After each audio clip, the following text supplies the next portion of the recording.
One was called Free the Children, and then they got investigated for child trafficking and organ harvesting. Yeah, they rebranded and reopened under a different name, and then Kanakuk and Cross International still gave them money. Holy shit.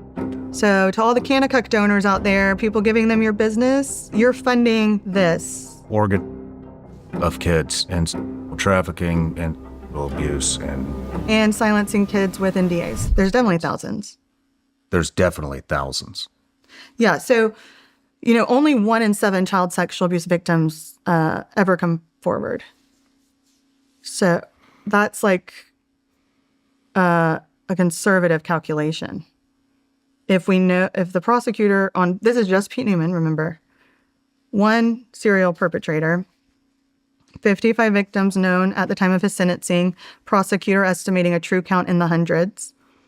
But, 55 victims came forward in the criminal trial. I know of over 205 in our database right now, like Pete Newman related, and then way more beyond 1 in 7? Yeah, and then 50, so then times that by 7.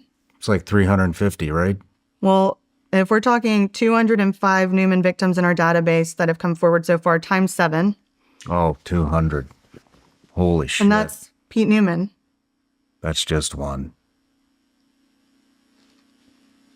And how many are there? Over 70.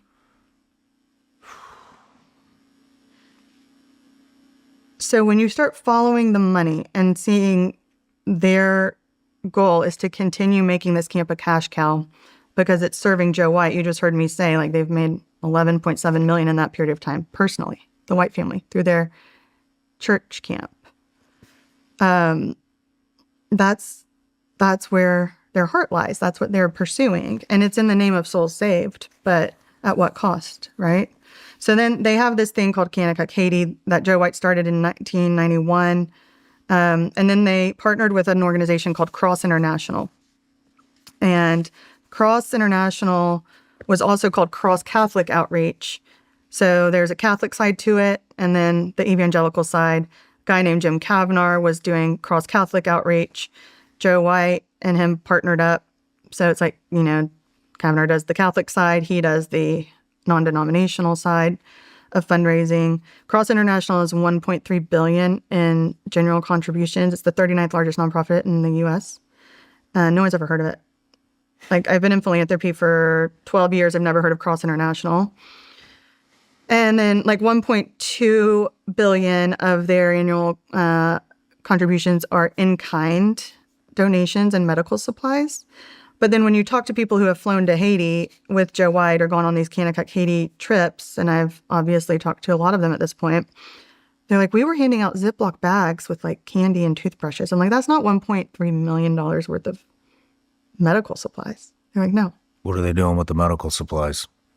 Are there even medical supplies? Or are they fucking selling them? Like, what would it? I don't even know if they exist. I mean, so now the claim is that they are the primary source of funding for over 6,000 kids in Haiti who would starve to death if not for Joe White. And they go on these mission trips. And Cross International, they would give some of this money I was mentioning to Cross International as a pass-through.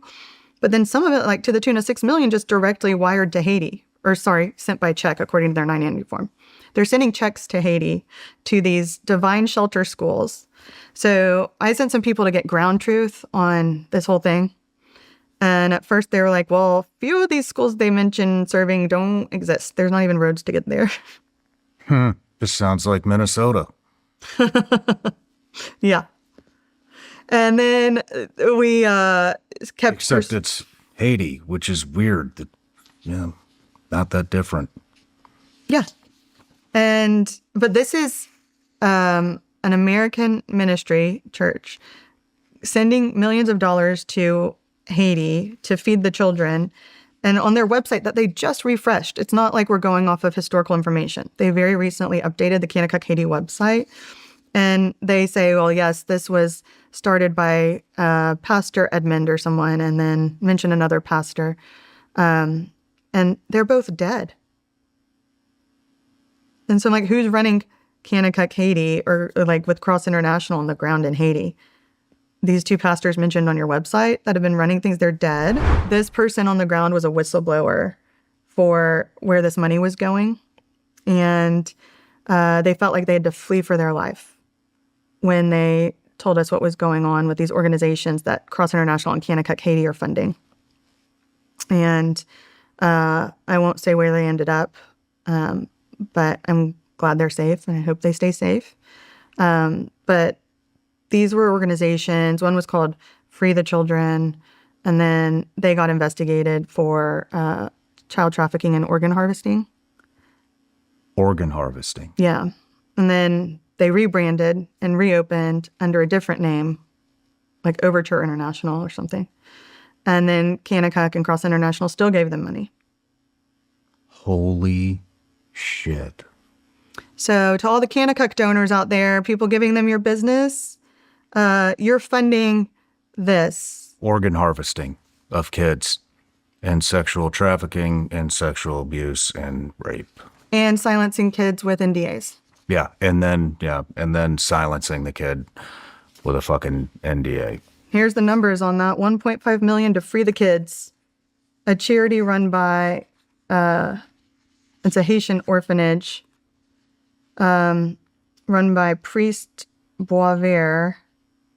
And then in 2020, Overture International took over governance of Free the Kids after someone came forward with public accusations of sexual abuse against Father Mark, the priest running it.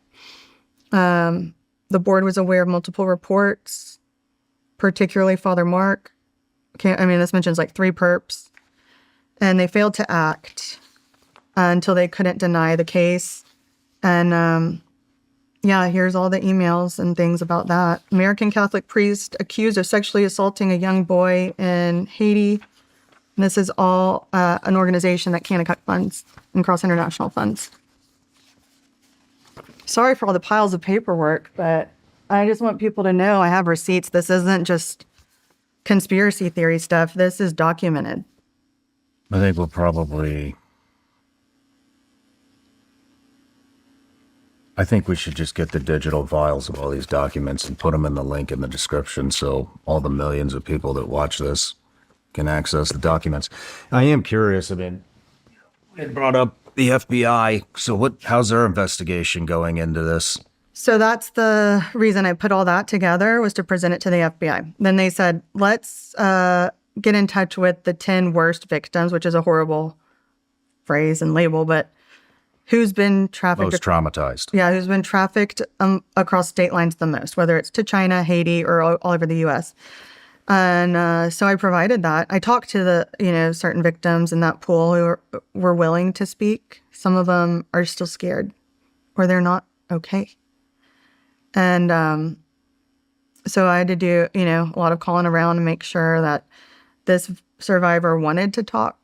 Every time they have to talk, it brings up, I'm sure it's true for veterans as well. It's like, you have to go back there. It's hard. And so I don't take that lightly, right? When I'm calling a survivor for a clarifying question, or like someone wants to speak to a survivor, like, well, who's doing okay right now? Who wants to do this right now? Is it healing for them? Anyways, we do that work. We give them the list of 10 survivors willing and ready to speak. The number one thing is they don't want this to happen to another kid. No matter where you're watching Shawn Ryan Show from, if you get anything out of this, please like, comment, subscribe, and most importantly, share this everywhere you possibly can. And if you're feeling extra generous, please leave us a review on Apple and Spotify podcasts.